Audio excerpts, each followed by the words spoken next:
a legislator's view of FOIA with Senator Dan Sullivan, who is currently representing the Senate District 21 from Jonesboro.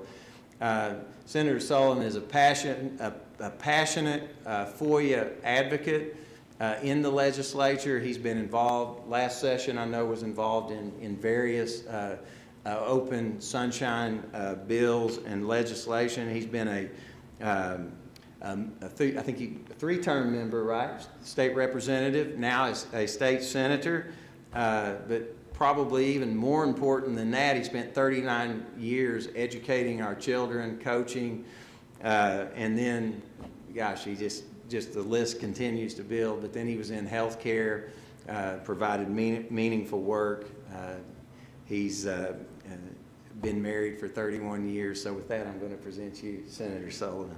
Let me get all this out of your way here.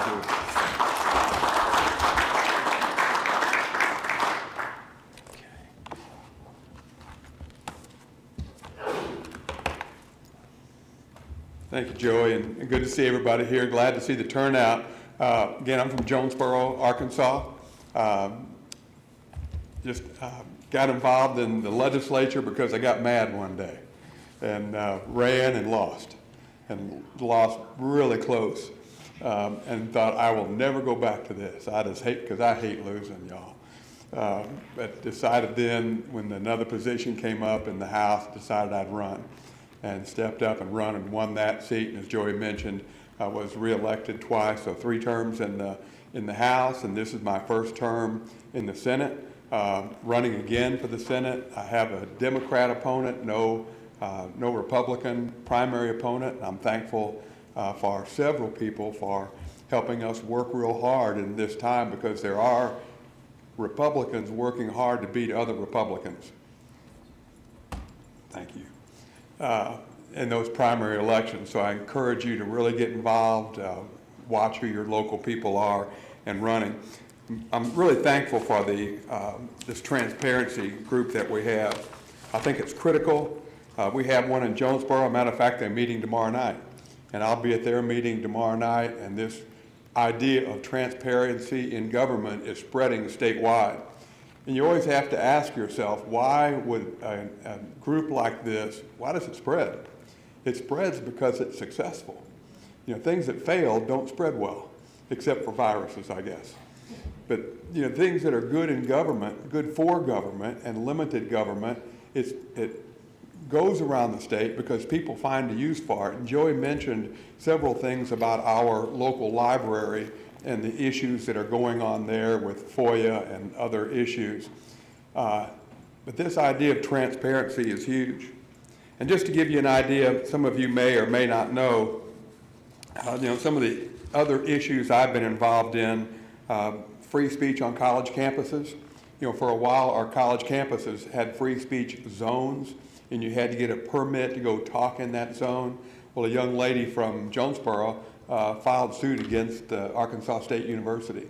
And as a result of that, I became the primary sponsor of free speech on college campuses. And we passed that legislation pretty much overwhelmingly, and ASU actually worked with us. That legislation became model for all colleges around the nation. We were some of the first to file that. I was one of the leaders in Jonesboro. Our business people came to me when COVID popped up and said, Dan, we're going out of business. We just can't sustain this. You remember we had 3 levels, level 1, 2, and 3. They said, we can't live on level 1. We're going out of business, we'll lose our money, especially our small businesses. So we got together and had a conversation with the legislature and with the governor, and we said, Northeast Arkansas is going to open up Friday. They said, well, we're not at level 2. We said, well, we're going to level 2. And we're not going to tell you how we're going to do it, but we're slowly going to open up. As a result of that, we became what became known as the Free State of Northeast Arkansas. And I'm proud of that. We worked real hard to let folks know the government would not tell us how to run our local business, and we would manage it. When the state closed down at different levels, and the governor said, and his attorney said in testimony before the legislature, that the governor can have emergency powers whenever he wants, for whatever reason he wants, and keep them as long as he wants. So I and several other legislators and a couple of citizens filed a lawsuit against that, and it wasn't about COVID. It was about the executive power in the state of Arkansas. When we filed that lawsuit, it failed in a Little Rock court. We took it to the Supreme Court, and because of that kind of pressure, and Joey mentioned this too, sometimes you just have to file a lawsuit. You know, their checks and balances are there for a reason. And when the legislature steps up and we can't get what we want, then we can file a lawsuit too. So several of us did that, filed a lawsuit against the governor for the purpose of establishing a time frame for and limiting his executive overreach. Fortunately, the legislature agreed with that, and we passed legislation, I think because of the pressure that was on the executive branch. A bill was passed to limit the governor's executive power, whereas now he can call that emergency order, but 8 days later, he has to call the legislature in. Now, we may agree or disagree with him, but we want to have a voice. I think that those same issues play out with FOIA. It gives you, the citizen, an opportunity to see what government is really doing and how government is really working.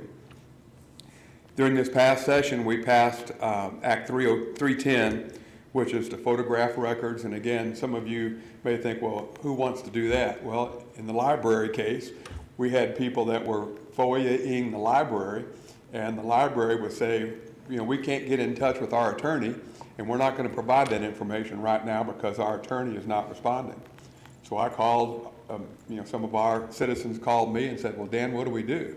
I said, walk into the library, tell them what you want, have them pull it out and take a picture of it. Walk away, pardon me. So it does have real-time application for when citizens know what their rights are and what they can do. And guess what our citizens did? They went down to the library, walked in and said, I want to see this information. And people would say, well, I can't get to that right now and right here. They said, fine, I'll wait until noon. I'll wait a few minutes until you're open, and when you're available, I want to see it, and I'll just take a picture of it. And some of it was a little bit lengthy, but again, that legislation that may seem like a small thing turned out to be a big thing in that case. We also worked, as Joey mentioned, on defining what a meeting is. And, you know, FOIA may seem simple. It's pretty complex when you get into the detail and when you get into meeting with local officials. And I understand the comments that many public officials make that it takes up a lot of time. It does, but it's our information. And as a result of what we have done, I think our city council, our quorum court, our elected officials are having more FOIA requests. Well, guess what that does to their operation? They try to streamline their operation so they can meet those requests more efficiently. That's a good thing. When our request for information changes their behavior, that's a good thing for the citizens. And I like that our people are doing that. Again, we have some work to do on the open meetings bill, maybe tweak that some and adjust that some, but that's going to be very important going forward. It was also mentioned earlier that, you know, all of these things happen at the legislative level. And if people are doing requests for information that are too time-consuming for our officials, then there's going to be pushback from groups like the Municipal League and the county associations and different associations. Those folks who represent our county officials are going to go to the Municipal League and other organizations who lobby us to make it easier for them, not for you. That's their job. I don't blame them for doing their job. I understand it, but that's who lobbies and has quite a bit of influence at the legislative level. I won't ask for a show of hands, but I doubt if there are many of you that have a lobbyist or belong to a group that has a lobbyist. You just can't afford to do that. But our state and city officials do have people they pay to lobby for them, and they're very influential, donating, you know, tens of thousands of dollars to groups like this. So to legislators and state officials. So I think it's very important that you have advocates for the citizens and advocates for a group such as this. Every movement needs a champion. And if you don't know who your champions are, then you're in trouble. You're in trouble. You better know who your champions are and support them here at the local level. Help elect legislators who understand what FOIA is, who understand what transparency in government means. Help them to do that. You know what I do as a legislator? We ask for information quite frequently from agencies. I don't know if you heard, but PBS, I think, did some unwise things with your money, and I challenged that and took a lot of heat for it. But I asked PBS for a lot of information. You know, I didn't make that request just offhand. I asked them for how many people, you know, one of their big claims was, well, we provided television and programming during the pandemic for kids. I said, okay, how many kids watched it? So, well, we don't know. I said, so you're doing programming and you don't know how many people watch your program? I said, you spent $4.5 million hiring a company back east to do programming for you. Show me the bid. Well, they said, well, we didn't bid it out. I said, so you're spending $4.5 million and no bid? How many other no bids do you have? There were several other questions, and I actually got a whole bunch of emails from them. We don't have to FOIA because they know if I ask for information and I don't get it pretty quickly, they'll be down in front of a legislative committee in a week or two and have to answer publicly and account for and say over TV and the world that we do not bid our contracts, and we have no idea how many people are watching our programming.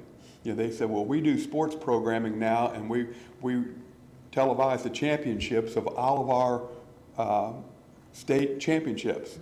I said, well, that's really great. How many people watch it?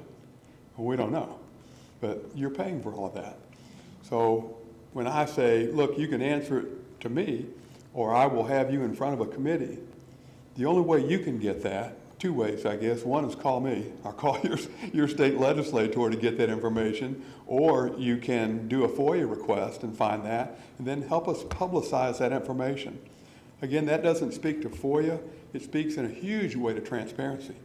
I can't tell you how many articles were written and emails that I got and angry people about PBS because they want to watch their cooking shows and Big Bird and those guys, and I'm fine, watch them.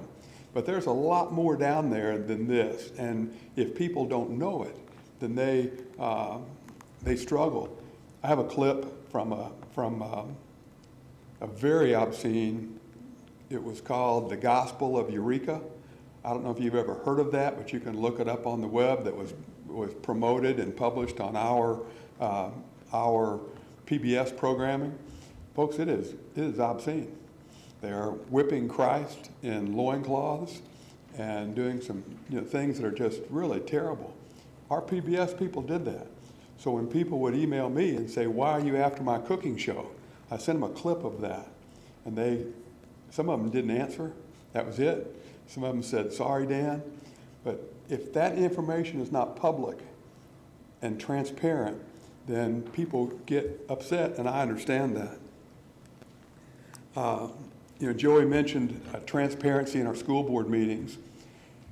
I think, have you already had a speaker on CRT? Have you already covered that, critical race theory? No. Is that coming up later? It seemed like I saw it, but maybe not. But you're all familiar with critical race theory. Well, I'm getting multiple calls now from teachers and parents whose kids are being exposed to critical race theory. Now, folks, generally that's not discussed much in a school board meeting, but it is very prevalent in teacher in-service meetings. And as we passed, I think in 2017, we passed that you have to tape those public meetings, record them. I think the same thing ought to be done of teacher in-service. If they're doing teacher in-service, there's no reason they can't record that in-service and keep it for a year. I had a teacher call me and they said, Dan, they're teaching critical race theory openly in the school where I teach. And we just did an in-service on Zoom, and it's very clear that it's out there. Well, I called the school and asked for the Zoom recording, and it wasn't recorded. So we have no evidence that that was going on. And it seems very easy that if you do a teacher in-service, you just click the record button, record that in-service, keep it for, and I talked to the Secretary of Education, keep it for a year, and then you can delete it. But there ought to be a record of what you're teaching our teachers that we're teaching our kids. That ought to be out there in public for you to do. I've made that request to Secretary Key of the Department of Education. You know, we don't have to have a law. We don't have to have a battle. We don't have to fight. If it's the right thing to do, just do the right thing. Record it, and we're fine. We won't make a law. But there are folks who want to keep that private and secret. They don't want you to know how they spend your tax dollar and how they spend your money. And until we have groups like the Transparency Group who are talking about these things openly, recording them, and sharing that information, there's very little pressure on government agencies to do those kinds of things. I'm sure I've got a few notes here. Our library board, again, transparency. You know, our library board in Craighead County, and I don't know how yours operates, but our library board is autonomous. In other words, once that someone is appointed to the library board, the judge or the city mayor could unappoint them, I guess, but they're very hesitant to do that, and I don't blame them. I understand the politics of that and fighting that battle, but the way, when that board decides, like in Craighead County, our library just suspended the mask mandate last 2 nights ago. We're one of the last ones in the nation to do that, in the nation. Many states have ended mask mandates statewide, but our library, because the library board assumed that authority, kept that mandate in there. And they only removed it Tuesday. But guess what? They could bring it back tomorrow and pass it again because there's no accountability there.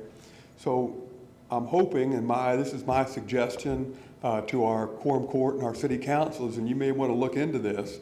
The library director has great discretion in what kind of material is there.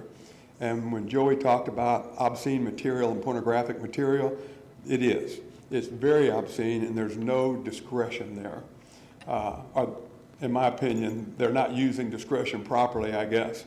And I'm going to propose and hope our quorum court will provide legislation that says that the quorum court and the city council must approve all library policy, including their funding.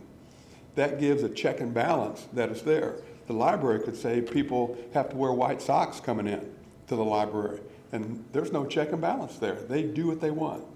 So this transparency in government feeds into that too, that we help people be accountable in government for the rules they make. Our whole system of government is based on that. You know, we can't change a comma in the transparency laws and in the FOIA laws in state law without having the legislature meet. Not a comma or a period. Yet our library boards get to do what they want. And you have other boards, and commissions in your county, the airport boards and all those. You have all kinds of different commissions. At some point, there has to be some accountability to that. That's what this group is bringing out, and I hope you'll ask in your county, in your area, wherever you are, what accountability does your library have? If you'll remember, that turned the whole nation on its head in Virginia. Remember that? In the recent elections in Virginia where they wanted, the parents wanted to know about what they're teaching in school, and the governor said, "You got no business knowing what's going on in our school." Boom, he was gone. And that transpired nationally. The same thing can happen with your county libraries and your county governments. The transparency opens things up, because I know I, as a legislator, often say, "I wish they'd quit asking me all those questions. I'm getting tired of answering all of this." But that's what we do. We're elected to answer those questions. And if we can't, then we have no business doing this. Jonesboro's 3.5 hours away. Of course, when you drive here from Jonesboro, you have to stop at the top of a hill in order to talk to anybody. Between here and Mountain Home, you got to stop and talk. I was talking with our board members of our library, and Robert Steinbuck will be on later today, because now the board members are being FOIA'd asking for every text message they sent out while the board was meeting, even if one of the board members told me that she had text messaged her babysitter. They want that. It's important, if you're serving, that you understand what's legal and what's illegal. I mean, they can ask for whatever they want, right? You don't have to give it to them. There's a law that pertains to what information is accessible and what isn't. But this person was scared to death. Do I have to get every text message I put out between here and there? Well, know the law. Those things are important. One of the bills we did not pass that I'm very interested in is about our foundations in the state of Arkansas. You have multiple foundations. You probably have some here in Harrison that perform quasi-government duties.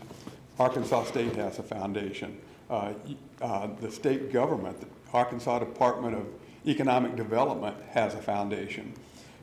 Your hospital probably has a foundation. They're not a government entity, but we have foundations at the U of A and Arkansas State, and those foundations often provide services that the state government can't provide. For example, you want to pay your football coach, I don't know what they pay him, let's say $500,000. I know that's way low, but that's all right. We want to pay our football coach $500,000, but the university only has $250,000 to spend on them. So how do you get that up there? Well, you have a private foundation. People donate to that foundation, and that foundation makes up the gap that the state can't pay. Well, our Arkansas Economic Development Commission, the secretary of that, gets a $50,000 bonus from a private foundation. Now, if you want to know who's donating to that foundation, you can't know. That's private information. Now, just as a human, if I know I'm getting a $50,000 bonus, I'd kind of like to know who's providing the funding for that bonus. I'd kind of like to know if we're paying my football coach $250, $300, $1 million, whatever that is. If we're paying that, I'd kind of like to know who's funding that. Because eventually, as flawed human beings, we're going to give in to where that money comes from and make decisions not based necessarily on the whole of the people, but we're going to make some of those decisions based on what's best for me and my money. Joey, I'm running close to time. Do I need to wrap it up here? You've got a few more minutes? Yeah, I can wrap it up. Let's see. I guess what I'd want to leave you with is let's be very careful in frivolous questions, because this is going to come before the legislature again, probably this session. We're going to try to strengthen some of the FOIA, but there'll be people battling against that. And guess what their opposition is? This is frivolous, it's costing the state too much money. That's the first thing they bring up. We, of course, can counter that. So I'd ask you to be cautious in doing that, but be active in asking for information first without doing a FOIA request. But say, if you don't do this, if I can't get the information, then we'll have to do a FOIA. If you walk into to your city clerk and you say, I want to see this information, you don't have to say, I'm exercising my FOIA request. You don't have to say that. All you got to do is walk in and say, I'd like to see this information. And they have to provide it. If you have to get legal with them, fine. But let's help our elected officials and the bureaucratic system that supports that. Let's help educate them also and let them know that you want to work with them, not against them. And if we have to work against them, we will, including a lawsuit. Before I filed a lawsuit against the governor's office, I talked with his office multiple times and said, look, we just want to come in and talk. Likely, if that had come to a vote, likely the governor's position would have passed. I think that's probably true. But if they want us to work together, then we need to work together to do that, and we'll escalate from there. I appreciate your time. I can't tell you how much I'm glad to see the leadership here statewide of these transparency organizations. I'll leave a few cards on the desk down here. If you have any questions, please call me. I always advise people to work with your local legislators first. If you call me, the first thing I'm going to do is ask you if you talk to your local legislator. And then I'm going to call your local legislator, because I got no business in Harrison usurping their authority in their elected office. If you get a bad response, call me. I appreciate it. Thank you. Any Yeah. questions for Senator Sullivan? You got one over there. Yes, sir. Oh, wait 1 second. I didn't mean to stymie your clock. George Geyer. George Geyer here. I got a suggestion to save a lot of money and help transparency also, which should start at local level, but you're in the state level, so that's even better. How about intent of the law? How about some kind of maybe a resolution or amendment to the Constitution? That sounds kind of big, but to put the intent of the law as part of the law. Think how much legal money that would save, our taxpayer money that would save. Actually, there is a written intent of the law. Often it comes in the first segment of that, but people that want to get around that, it's pretty easy to get around. But every law we pass has an intent with it, and you can access that. What I'm talking about is an intent in the law that is the only part of that law. In other words, this is illegal. Some lawyer can't argue that, well, this is this, this is this, and that type of thing. Well, I think the law is in writing the law, that is our intent. Sorry. To write it so that it can't be disputed. Obviously, it is. Well, we can have discussion after this about that, but Okay. the reason we have a law is to lay those things out. We often write, I think every law has a general intent, and the law itself specifies the intent. But I'm glad Joey and other attorneys have a job, and if we did it that good, none of our attorneys would have a job. I appreciate the comment. I'll be glad to visit with you afterwards. Thank you. Any other questions?